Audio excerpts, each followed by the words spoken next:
Hello, hello, hello. Welcome back to another episode of the Mindful LCA podcast. Today, we're going to talk about my experience in going to Mexico to get my residency. Obviously, this is not a green screen, this is the same background. So I made it and I'm back. And I'm going to walk you guys through my experience to give you guys some information, but also to you get to step inside my mind and see what I was experiencing and what I was thinking, how I was feeling as everything happens. So we're gonna take you from before even leaving till coming back and what that felt like. It'll probably be a multiple part episode because I want to do go in detail because there was a lot of growth, a lot of experience, a lot of things that I noticed that I want to talk about. But yeah, that's what we're doing today. So stay tuned for all that stuff. How are you doing today, Norma? I'm fucking stoked. I am super, super excited. I feel super, super privileged um, to have walked alongside you with this journey. Thank you so much for making me making me part of it. Hmm. I think as a person that has experienced that too, like I didn't necessarily have like a friend like that to walk me through all of it. So I'm a little envious of you. Uh, and also like the emotional part for me was because I when you told me that you got your papers, I was in another country and we didn't talk for a long time. But I think after I like called my mom and I told her about it and I was like bawling. I was just like tears and tears and tears. Um, I'm like, he's gonna come back. He finally has his papers. So um, yeah, I'm very very excited to hear because I haven't heard anything even though I've checked in on you, but like, come on, how are you? How's it going? You're like, good. I'll save it for the podcast. I'm like, God damn it. So I'm Yeah, also coming into that's this not knowing anything yeah, that happened. So I'm excited. How are you? yeah. That's one of like the interesting or different stuff, right? About us having a podcast together is like a lot of the shit you want to talk about. It's like, nope, this is a great podcast conversation, so don't talk about it. So yeah, you don't know anything. I don't know Yeah, I mean, I think just the energy that you have just rubbed off on me, and now I'm like more excited to like talk about it. Like I was, but just seeing your interest and all that stuff, and like always, I like to talk. So Yeah. I'm excited to my the reason of the purpose of doing this episode and holding it for the podcast is I always think that I can help based on my experience. I'm sitting there Mhm. as I'm experiencing things and I was like, oh my God, this would be so fucking helpful for me to share with other people. That's the reason why we're not having these conversations outside of the podcast, because I know that I can help people when they're searching online all over the fucking world or whatever, what to expect when I go to Juarez for my interview or for the process. So Yeah. that's what we're gonna do. So yeah, I took a little bit of like kind of notes on what to talk about, but it's mainly gonna go like in order, chronological order of like what happened and stuff. Hmm. The first thing is like getting ready, right? So as we're getting ready for the day's coming, where we're gonna have to leave, all that. There's nervous, there's anxiousness. I'm scared. I thought about, well, my mom, my dad, and my siblings are not going to see me in a long time if I get denied. That was like the day of or the day before that we left. It was like, when am I going to see them if I get denied? That was the thought process. So that was like, that was kind of concerning, obviously, made me feel nervous, made me feel anxious. And throughout the whole process, um, as we'll see in the future, is like, mind you, again, maybe I'll just put it this way: I'm super nervous about the whole process, and then I calm myself down and I try to think positively, or I try to think to accept it. um I told myself to not get super stressed out about getting denied, that it was going to be okay in either way, and that I was going to be fine. And we had those conversations in the past, and I did that. And then I talked to Mia, because Mia is very aware of what's happening, and she was like, "Oh, but what if you can't come back?" And I was like, "Hey, if I can't come back, because we've been wanting a dog, right? Like we've been wanting to get a dog like of our own." So then I was like, "Look, if I come back, I'm gonna be able to get a job. We're gonna get our own place, and then we'll get a dog. If I don't come back, we're gonna live in Mexico." And we're gonna get a dog. So regardless, we're gonna get a dog, no matter what the heck it matters, right? So that was kind of like I calmed her down. She was very worried, very stressed out about it. Like there was the Friday, because we left on a Sunday. The Friday before we left, she's like, "I don't want to go to school. I'd rather spend time with you guys before you guys go." So me, Aliyah, kind of understood it, but kind of not. So she was like that. I didn't bring tissues. I did not bring tissues, actually. Yeah, so she's very aware of all this and the what could happen and what could go wrong and all that stuff. And she's constantly like crying every time we will remind her. But I'm working, I'm processing it with her, and I'm telling her like, hey, I know you don't want me to go, and I if it was up to me, I don't want to go, but sometimes we gotta do shit that is hard. Sometimes we just have no way out, and we have to go through the process, and we have to do this because we need to, and there's no way out of it. I wish I didn't have to leave you.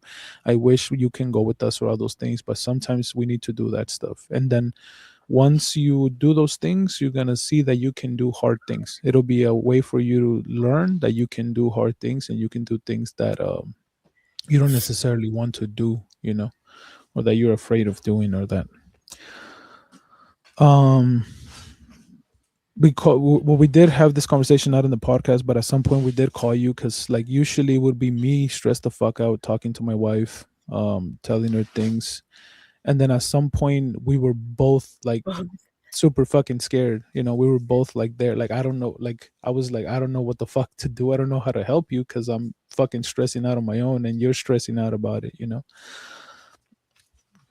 Because I guess the whole theme or story or underneath that has to do with mental health for me is putting myself to new experiences. I've learned so much and I've grown so much, and I will talk about it in the future, but it'll tell you how much healing I still have to go through. How scary it is for me to get out of my comfort zone. I learned so much how much I want to fucking have control over everything. Like Mm, how truly I've learned to prepare myself as best as possible to eliminate as much suffering as I can in any situation. That's why I'm so fucking smart. That's why I researched the shit out of everything. That's why I was like this trip solidified that thing that is true. I do prepare as much as possible to avoid any uncertainty in any of that. So mhm, that's what I'm struggling with for myself. And Celia, running parallel to it, and maybe at some point we'll bring her to talk about her experience. She has like a phobia of getting sick when it comes to stomach, like throwing up, diarrhea, all those things that happened when she was little. Like I said, I'll talk about it. So she was working through that part of it, and the concern that people told us, like, don't even drink fucking water that's not bottled, don't have fucking ice, like don't have any Mexican food until you're fucking already there, and all these things, because you're gonna get sick, because everybody gets sick and all those things. And on top of that, for her was also the concern of leaving the girls behind, and what if something happens. That was the main concern for her. Like, what if something happens and we're so far away, and then like have to leave you and like figure it out for the girls, or that was like what she was worried about throughout the process. So that was kind of not kind of that was very stressful, just to kind of get it going, just to kind of make the step and all that. yeah. um so what we end up doing, and this is kind of like the first tip of information, if you live in California, or that will be the make the most sense. If you live anywhere else, another state, it doesn't make sense, but I 100% recommend going through the CBX terminal at the airport. It was like flawless.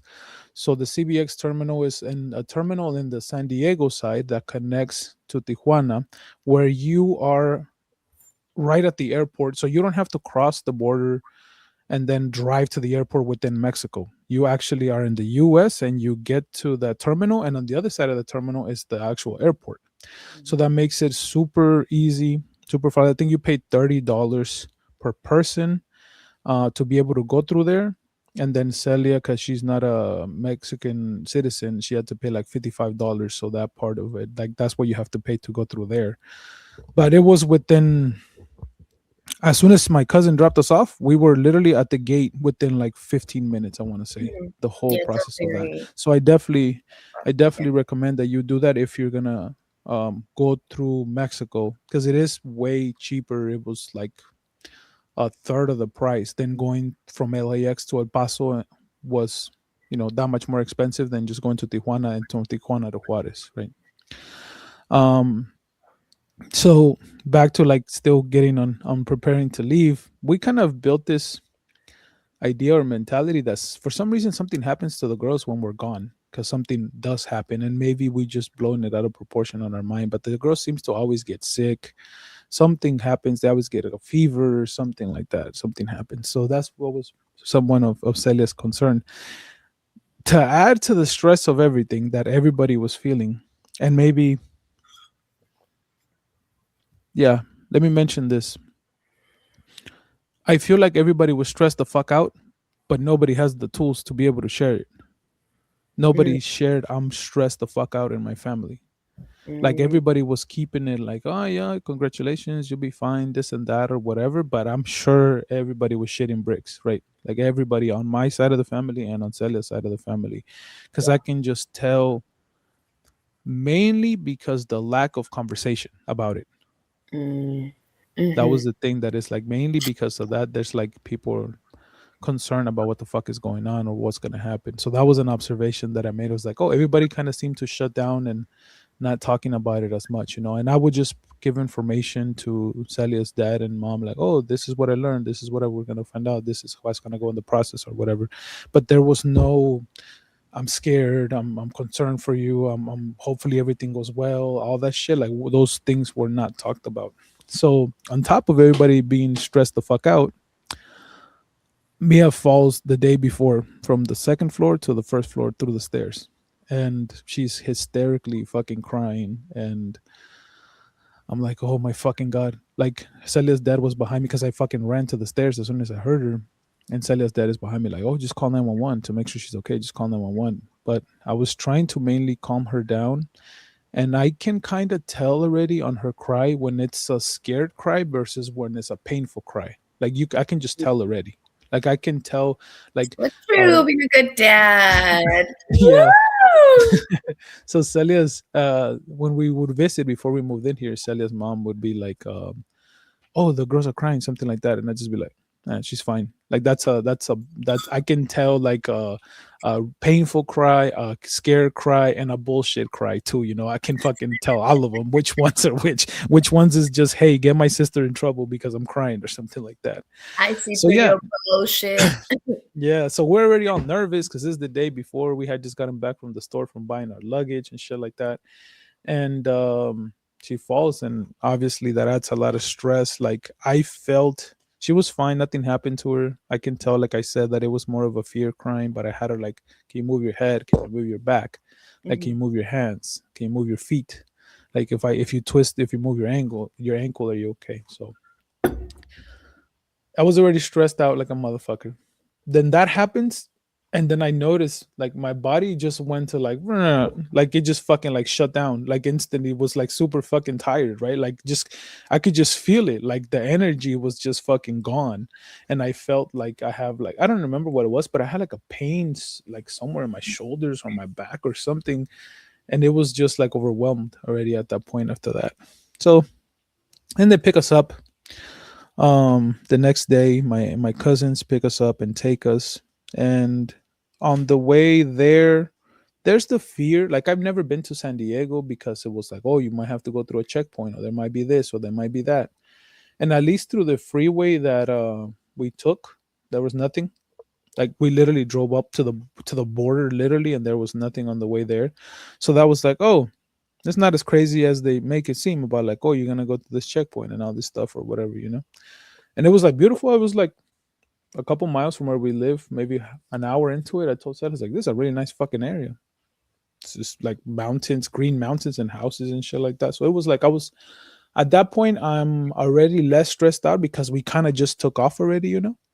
We already Mhm. left. Obviously, when we left, the girls are crying, all that shit, and Celia's mom is like, just go already, like just fucking let it go already, shit like that.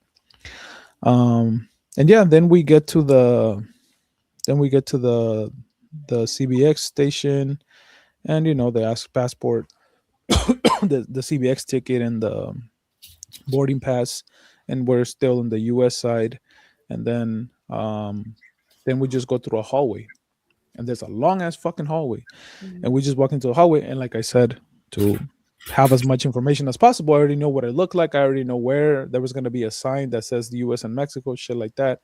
So then I had like I told Celia, look, and then we're gonna go there, and I'm crossing and shit, and then she recorded me, and I was like, oh shit, look that Mexico thing or whatever. The first thing I noticed is the AC was off on the fucking Mexico side. It got hot as fuck. I was like, what the fuck is going on? Like we're Mexico, Mexico's hot as shit or what? Like that was the first thing. So then it was just us two in the entire fucking long ass hallway.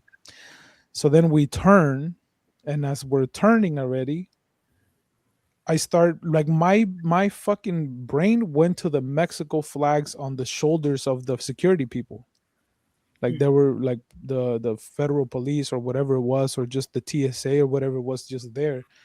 And I'm like already like, what the fuck? Like I'm observing it, and then like that made it like that was the very first thing that I noticed as soon as we turned and we go through the shit, and then we go through their like TSA thing, and always my name is always like a uh fucking conversation A starter. So riddle. Yeah. the lady there is like, "Cómo se dice the number?" I was like, "Steve." Oh, see, like, oh shit. And then I always tell him, "Yeah, my dad says that it means some shit, but I'm pretty sure he just heard Steve and he just like winged it and fucking kind of spelled it out like that." So they always laugh and shit like that. Then we're going. She scans the passport or whatever. Then we're going through the first like time they checked our luggage. And I see a group of people sitting on a table, and they're all brown, and they're having conversations in Spanish, and I'm just like, oh, what the fuck? Like I noticed that, right? Like they're just having conversations in Spanish, and you can tell instantly, just like they can tell from me whether it's a Mexican or if it's a US Mexican. Like their accent is different, and the way that they talk is different. Yeah. So then I'm paying attention to the fact that they sound like my tia that comes from Mexico, and I'm like, oh shit, like they're actually speaking Spanish. So then I'm paying Oh attention to shit. that, Way.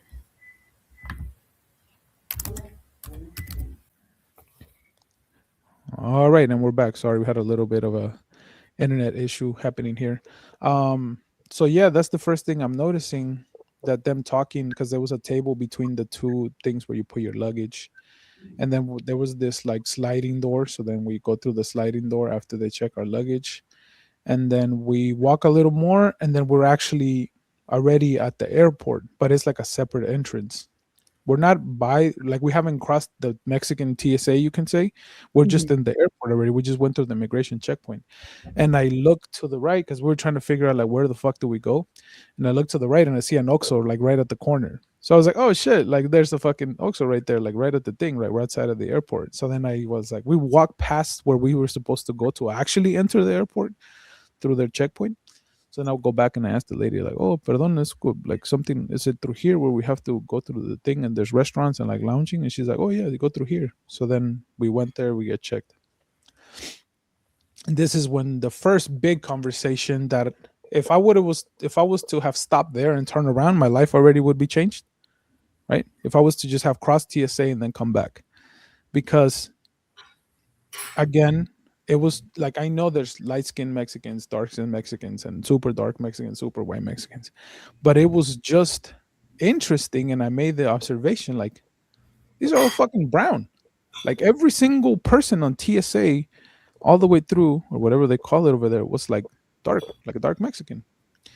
And then they pull me to the side because of the fucking Celia had bought shampoos and things like that. So it's like, oh, you have liquid in your thing. So then like he was going through it or whatever, opened it, and I'm looking at him and I'm like, I'm not used to you motherfuckers like that doing this, looking well, not like me, but looking like dark brown For skin, right? Mexican. Yeah. And then he's talking to the cleaning lady that's sweeping, and which is also the same skin tone as him. And I look at her, and then I'm like, huh, I'm used to you looking like that, but I'm not used to like him looking like that. So then I was like, oh, that's fucking interesting. Okay, like that's an interesting fucking thing. And then I guess to connect it all together, then we get to the airplane. I'm gonna go back because there's still a lot of experience there. We get to the airplane, and the guy that checks the airplane is handing the fucking pilot the fucking thing, and that guy also looks brown, and I'm like, and then I caught myself thinking like, why the fuck am I questioning it whether they can do this kind of thing? Like, why am I questioning if they're qualified for the fucking job or things like that? And then instantly in my mind it just goes like, oh shit, like you for being so woke or being so conscious of everything, like you had no idea how much the propaganda still affects you to think to the point that you're questioning their ability to do their job in the right way. Yeah. And I was like, oh shit, okay. And then that's enough for that was enough for me to think like, yeah, you're so used to this thing. And then I had a thought because in the movie Black Panther for Marvel, they go to Wakanda, and in Wakanda there's riches and there's technology and there's all this shit. And then I told Celia at some point, I was like, oh, this is what fucking Killmonger felt when he went to Wakanda. Like we can be doctors and we can be TSA people and we can be professionals and we can be all this stuff, but you don't see that shit over here, at least on the media. Or I didn't get to experience at any airport that I've been or any office that I've been over here that's professional, just straight up brown fucking Mexicans be there the whole thing, you know? Like, yeah, you see them, but they're mixed with other people, Asians, whites, blacks, whatever it might be. So it was just interesting to have that thing. And I was like, oh, okay. Like, this is already enough. This is already enough for me to be like, what other shit am I used to? Am I trained to? Am I brainwashed to thinking about the world based on just my US point of view? You Yeah. know, that was like one of the first things that I noticed and shit. Yeah. So That then yeah, that sort of like the internalized.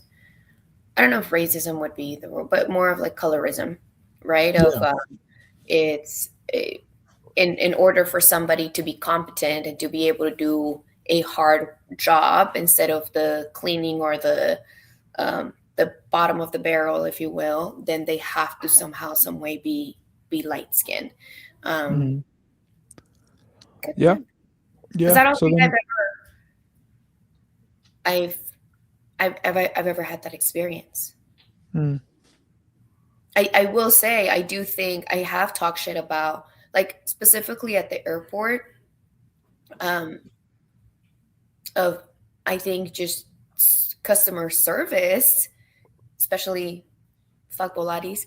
Um, it's shitty where I'm like, y'all are shitty like customer service because they don't give a fuck about you. But I don't think I've ever questioned their competence. hmm, Just customer service skills because they suck ass. yeah, Um, but not their competence to be able to do the job. And I've never actually noticed that part of like, oh, this person's brown, this person's brown, and it might be just because I'm brown, right? hmm, So then to me, it's like I feel like a competent person, so I don't need to question somebody else's.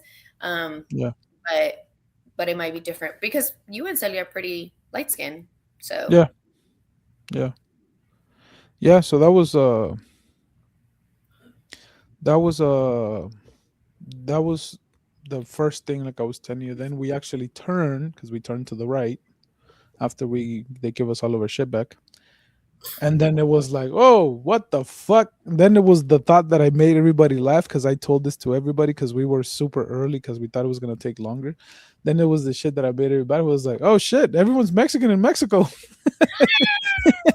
You get me? Because it was, and there was a thing of like, I prepare myself so much about the process in Juarez and what to expect and what does it look like and what is those things, but I never thought about the culture. I never about thought about the Mexican fact people in of those Mexico. little, yeah, like those little things. Because then we go, and obviously there's all those stores at the airport, and then again this brown people, and then like you see the fucking the whatever it be, the food, the pharmacy, the fucking things are all in Spanish and shit like that. And like one of the first thing I think I took a picture of was the fucking submarinos, because there's like I remember in a movie that the guy's like, oh, you know what they call Twinkies? Like he's obsessed with Twinkies, and he's like, you know what they call Twinkies in Mexico? They call them submarinos. So then I took a picture and like I sent it to my brother and shit. I was like, look, the fucking submarinos and shit. But then we get there super early, and with Celia we're lapping the. Yeah, we took two, like one or two laps of the fucking whole airport, just with our luggage, just walking around. And then I'm like, oh, what the fuck? And then we go and they have like all the like little bit of art and mugs and recuerdos and things like that at the airport. And then I was like, what the fuck? Tortas fucking thing. And you just see like a big ass sign on the airport. And I was like, what the fuck? That's fucking sick. Like that they have those fucking things, And I'm just there like, what the hell? That's fucking cool and shit. And so that was like the thing. And there was like an interest. I'm like, oh, that's fucking crazy that they have this at the Starbucks. They have, you know, the Maya and Aztec things of jaguars and all those kind of things and all that shit. So it was cool to see, and we're walking around. Then we sit at the waiting thing, and then there's the people cleaning, and I'm like it's funny. Like as I'm going back in my mind, I'm observing them be. They're like 20-something-year-olds probably, and they're just she's the girl sweeping, then she's like talking to the guy, and then there's another guy, and then just like they're just like talking shit to each other in Spanish, like friendly talking shit to in Spanish. And they're just there, and I was like, oh, that lady just literally, because we were there for like, I'm telling you, 5 hours. I was like, oh, her job is literally to sweep this area. And then I'm paying attention to like all the people again. Everybody looks brown. All this shit's in Spanish. The fucking there's not baños, it says sanitarios at the thing. So I was like, oh, little Celia, we're going to the sanitarios. And I'm paying attention to all those little things. And then I'm like, oh, look at and again the security thing, right? I see security, and I think they don't have any guns, no batons, no nothing. They says security in their shit, and they just have a radio. And then Celia goes like, yeah, it's probably because we're so used to like being over policed and shit like that, that like you think like, what the fuck are you gonna do with a fucking radio, because we're so used to having those things. Mhm. And again, kind of questioning the competence of shit, like just automatically by going through those things. And but I was just like, the main thing I gotta tell you is just amazed at the work, the people that are cleaning, sweeping, doing the garbage, and just literally actively watching them have interactions in Spanish and things like that. And I was just like, oh, that's fucking like interesting or cool or different to be able to see them. And then everybody says hello, and they say hi to each other in Spanish, or like I said, talk shit to each other or whatever. And yeah, then and then the other big theme of it, we go to have chicken wings. We go to the place that was like VIPs or whatever, and we go to have chicken wings. And well, we were gonna eat, so then I was like, what the fuck do I order, right? And but the first thing we asked the guys is like, hey, what the fuck are they again? Pepitos. Like, what the fuck is that? Like, le pregunto, like, ask the waiter, like, what are pepitos? And he's like, here. And then he's like, oh. So that's one of the first things I learned. Like, pepitos are like sandwich sliders, like not burger sliders, but like sandwich sliders, like little sandwiches that the size of sliders. I was like, okay, cool. Like, I didn't want to have anything like heavy or whatever. And like, I don't think we had eaten. So, like, with the fasting or whatever. So I was like, oh, just have the chicken wings. And he gives me the chicken wings. And the chicken wings are fucking tiny, like tiny fucking chicken wings. And I'm looking at the order, and I'm like, this is true what they say about the things about the US, about the portions and the fucking meat and the shit and whatever. And the chicken wings are tiny, the fries are way smaller, and I'm eating it and shit. And then there was like a side of ketchup, and I hadn't even tried it because I'm like, oh, this shit's like too sweet. I don't usually have a lot of ketchup. But I dip it, and then I was like, this is not fucking sweet, almost at all. Like it's barely enough to be sweet where it to be like that, but it's not like overwhelmingly sweet like ketchup usually is. And it had like a little bit of a better flavor. And then we had that conversation right there sitting down. I was like, oh, there you go. No chemicals, less portions, less fucking sweet on the things. Like what they say about the US food being overwhelmingly fucking big, and the portions are big, and the chemicals and all that shit and whatever. So I just had that observation there. And the other thing that was the shit, For some reason they had this like hot teas, and I got a fucking un té de cedrón just for the fuck of it, just because I could, just because it was there. And said it was like, oh look, you have a tea, and I just had wings with a hot tea de cedrón and shit, just because I thought it was cool to fucking that they had it in there, you know. So then yeah, we take off. On takeoff, I had been on an airplane maybe like 2 to 3 years before this time around. So I got like super nervous for a little bit, just mainly on takeoff and shit. But I was able to be conscious, like it's okay. You haven't been on this thing, you know you're gonna be safe. Grounding, feeling my feet, taking breaths, and then I started playing a Dharma talk, like a Buddhist teaching talk, and all that stuff. And then it went really peaceful. Like I opened my eyes when we were descending. I don't know if I fell asleep or not, because that shit happens with the Buddhist stuff. It's so peaceful that like I don't even fucking know whether I fell asleep or not on the whole flight. It Mm. seemed like the flight was pretty short. Um, and then when I opened my eyes, it just felt very peaceful throughout the stuff. We land, and it's another, because there was the part that I missed is like there was always like a fear, or there was always a concern, or anxiety or nerves, whatever, from leaving, right? Like prepping, there was anxiety. Leaving, there was anxiety. Getting to the airport, walking through the TSA, there was anxiety. Just sitting there, I also was thinking of shit and got a little bit nervous, and I was breathing and doing my shit throughout the process. Then the plane taking off, there's a little bit of anxiety, and then we land, and then there's like, okay, we're here now. Now there's the fucking thing of like, we're in fucking Juárez. We've never been here before. We don't know how safe it is. They Scary had told me, place. yeah, they had told me to like get an Uber and shit like that, and don't fucking like just don't get a taxi, like get an Uber, so at least you know you have their information of whoever it is and shit like that. The observation of Juarez Airport, it felt maybe because we just got lucky that there's like it felt like fucking 100 steps from from landing and getting out of the airplane to when we got out to the street. It just felt like it was very short. Mm. It was a very small. So I don't know how, and it was nighttime. I don't know how big that is, but my guess is that that airport is not very big at all. So then we're there. I forgot. Oh, I asked the federal fucking police, because there was two dudes there with their fucking uniform and all this shit. I was like, oh, for to get an Uber, like, is there a specific area? He's like, no, just go ahead and like go to the street right here, and then they'll pick you up and shit like that. I was like, okay.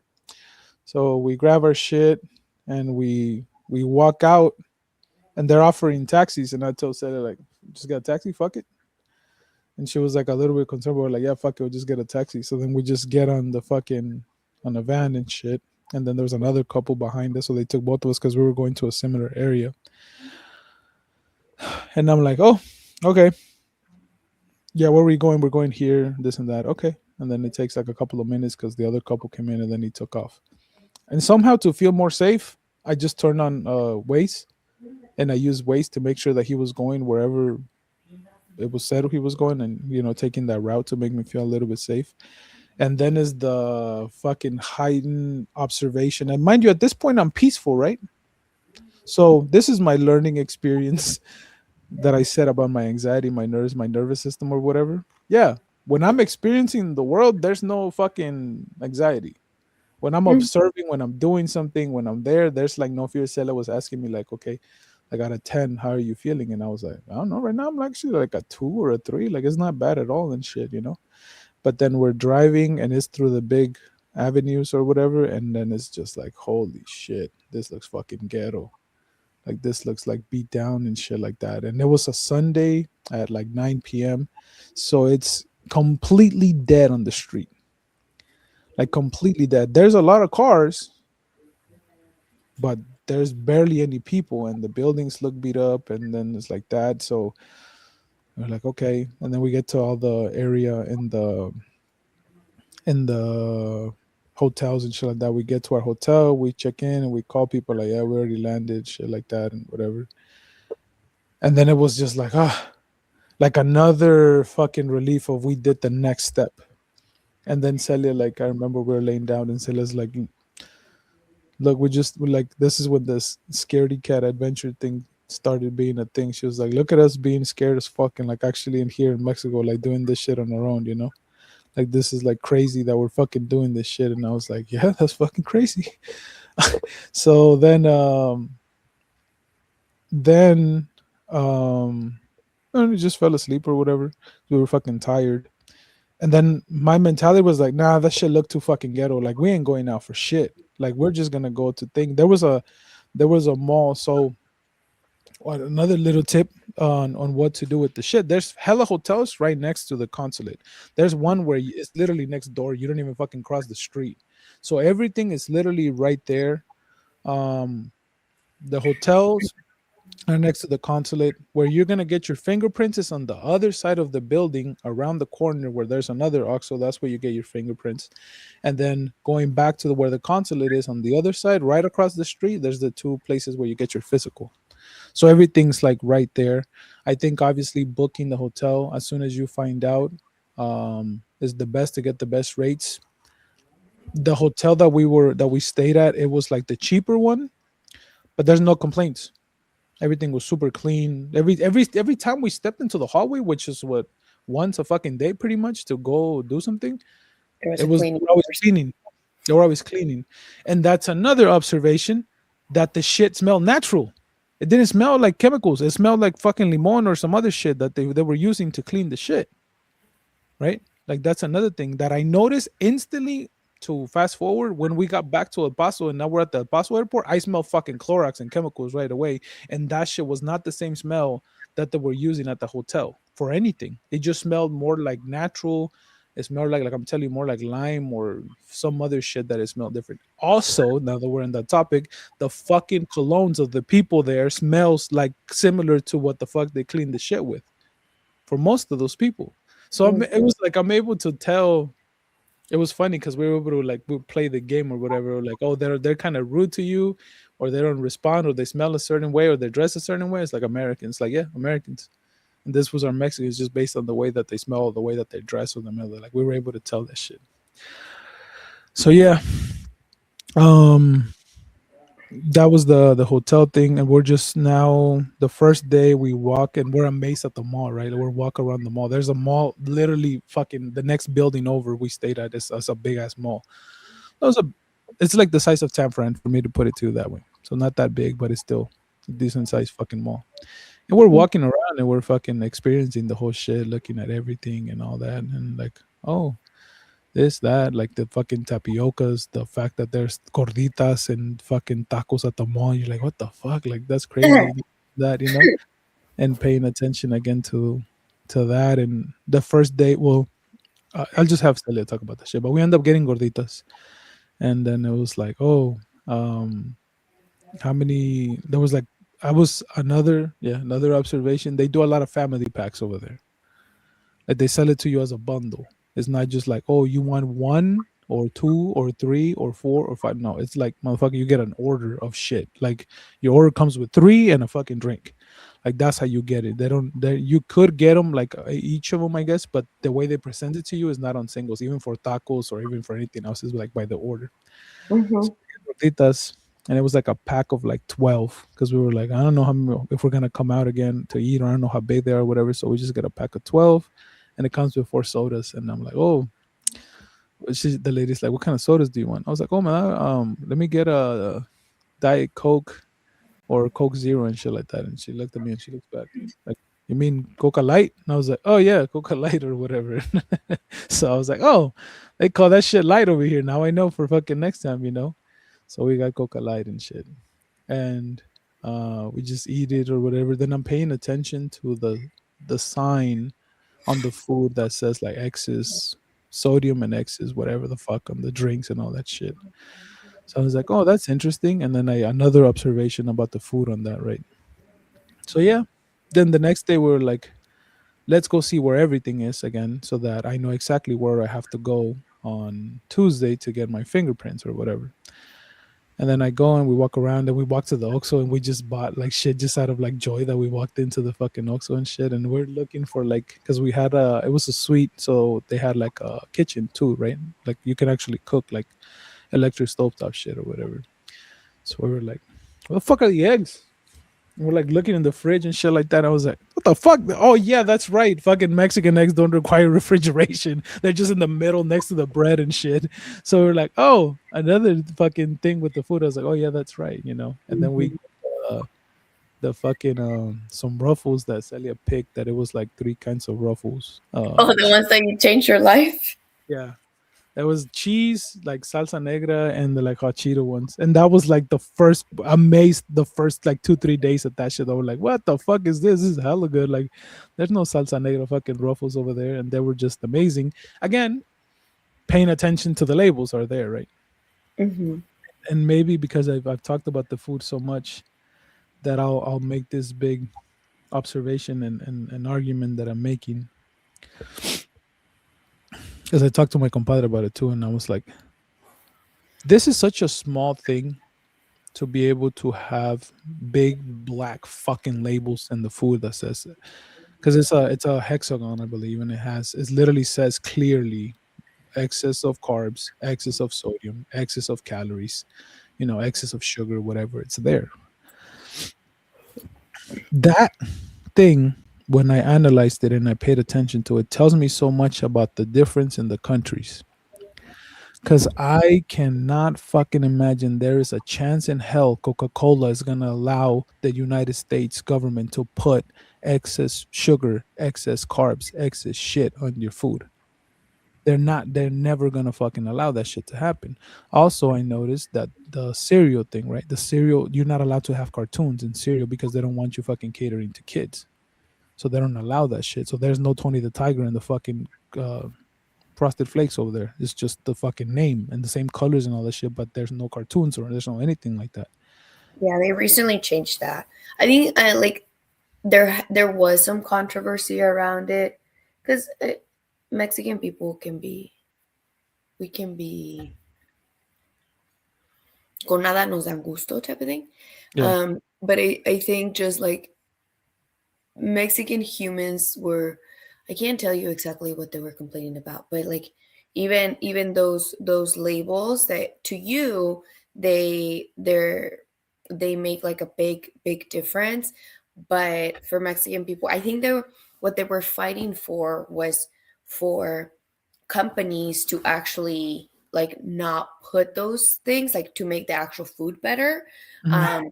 But then I think like the companies were like, nah, we're not going to do that. So like the compromise might have been like, The I can do labels. whatever the fuck I want, but I'm just going to give you a label, right? Mhm. Like, and at that point, like it becomes like your responsibility.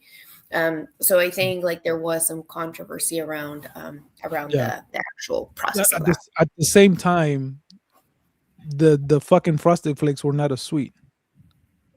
There was, and I'm just continue to do this for the next fucking 20 minutes or whatever time we have left. The Frosted Flakes are not a sweet. I got bread, wheat bread, and I was overwhelmed at how many options of healthy wheat bread from Bimbo they have. There Mm, was like half fucking thing taken off. Like I ended up getting the Cero Bimbo Integral Cero Cero, which had zero added fats and zero added some other shit. And I was like, oh, that's interesting that they have that. The first option for peanut butter was the fucking 25% reduced fat peanut butter. Like it just seems like it's much more available and in your face to have the shit that over here I would usually have to search for. You get me? mm, Like it feels like the options for you to have a healthier choice were much more available there. To go more in detail, like I said, I don't think the US would have that shit. mm-hmm, That tells you that the lobbying is not as strong over there. It's to tell you that as much as you can talk shit about Mexico, Mexico's government did something to protect its people from food. Even if it's just a label, even if they didn't change anything. It's something that's directly in your face that they went against corporations and said, I don't give a fuck. You don't have to change anything if you don't want to, but we're still going to put these labels. That means that they care about the people to a degree that you don't see over here at all. You get me? okay. Like, think Hmm. of the process that had to happen through the government to even bring, just to bring it up to the table wouldn't fucking be even, wouldn't even be a fucking thing in the United States. Just to actually be talked about. To be like, hey, we want to do something because people are fucking, we want to have healthier foods. And then they're like, yeah, no, fuck you. Okay, we want to settle on this then, and then the corporations to be like, yeah, that shit doesn't even make it to the thing. It doesn't even make it to be talked about. It doesn't even make it to a fucking concern. It wouldn't even make it because of the amount of fucking lobbying that Coke and all those big fucking companies would have to say, nah, fuck you. Like, you're not gonna do this. We will not allow you to be congressperson or senator again if you bring this shit up or whatever. That then would make people not fucking even want to talk about it. So it's such a tiny thing, but a lot of shit that I don't see happening here had to happen Mhm. over there for it to just get to that, for it to just get to that label, you know? Mhm. Mhm. That's And that fair. was like, oh, this is cool. This is different. I appreciate even the fucking the sweeteners say, oh, this shit has artificial sweeteners. Do not give to. Oh, it says this has caffeine. Do not give to kids. This has artificial sweeteners. Do not give to kids. Like that was in the fucking Coca Light fucking can, in Spanish. Obviously, it's already there. So that was like one of the biggest things that I'm like, oh yeah, like that makes sense, and that does that. Like that was a big observation. Had that conversation or whatever, and that was our experience. Like I was telling you, with the rest of the food, it was just like, oh, it's interesting. Like on the first couple of days, obviously we're bored out of our fucking mind because at that point we're scared to go out.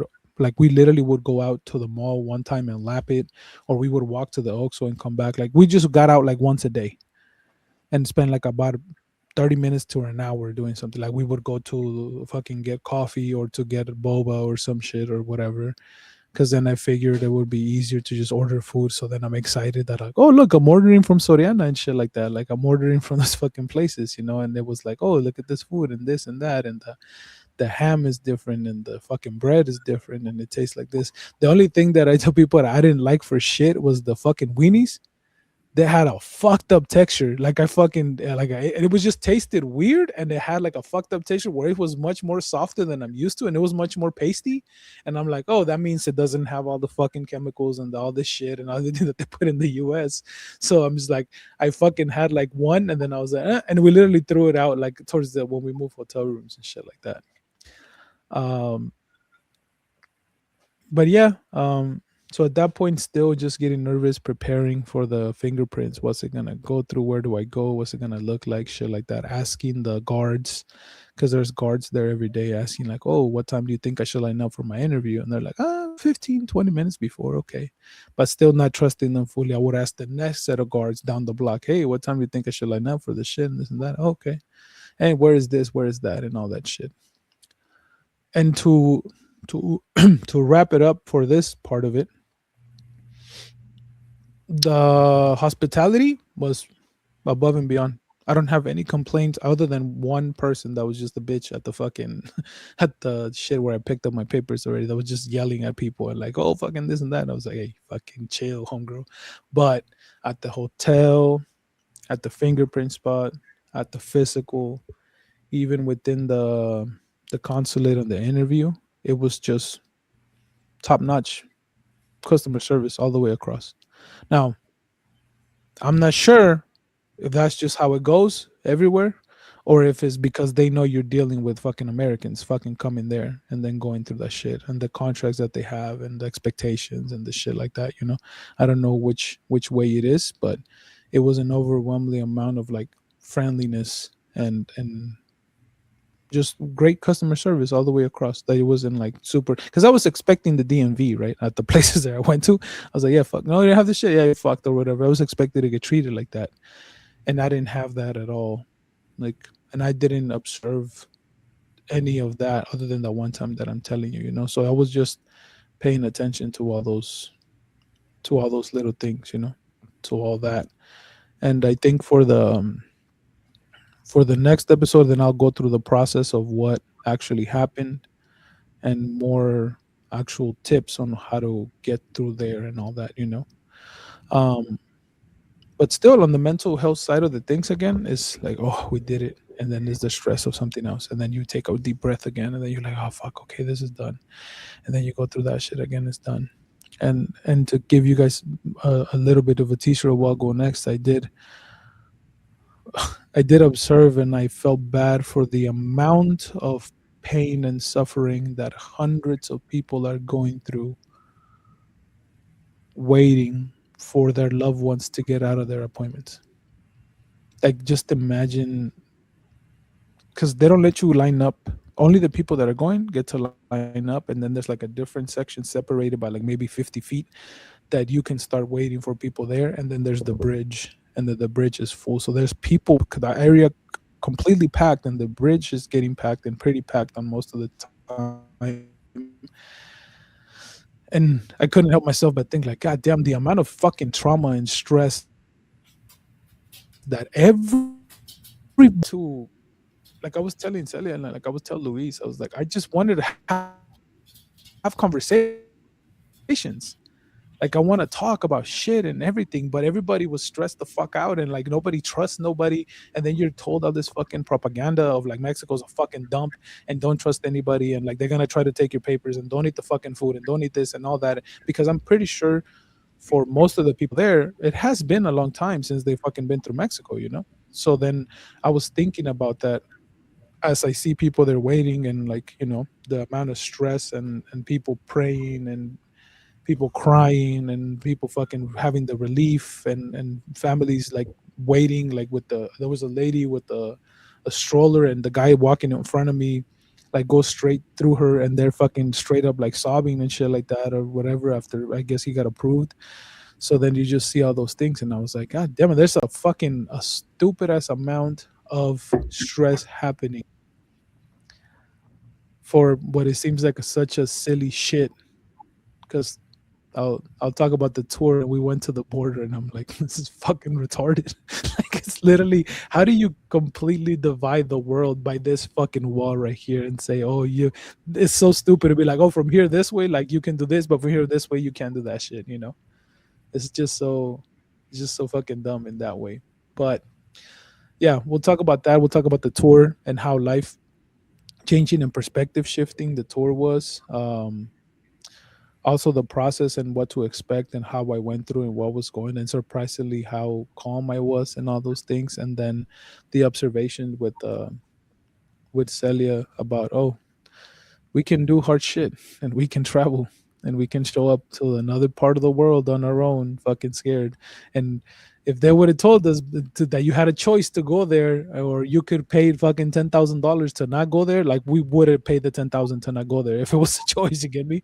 But the fact that we had to make that move, and the fact that we did it and how that felt, like there's still a lot to talk about, and a lot of things to fucking still talk about, and go more in detail about the mental health aspect and the process and the culture and all that shit. But we'll break it into a couple different episodes and shit, and we'll go through there on how I felt getting approved, how I felt after every step of the way, the nerves and all that shit. But we'll continue to we'll continue to talk about it at another time and shit. Well, that's you, because you have to leave. I can talk for days, and I still have one more day with no girls and Celia's here, and we can do this. But you know, With no girls? What do you mean? well, they're at school. Oh, Yeah. Hmm. okay. I don't want to stop. Um, Yeah. should we cut it here and then start another one? Yeah. Okay. Yeah, let's cut it and start another one because I cannot. All right. I've Stay been tuned for part two. too fucking long for this. All right, there'll be another part two and probably three. Then we'll catch you guys on the next episode. Hope you guys are having a good one. Remember, you gotta let go in order to grow, and we'll see you guys next time. Bye.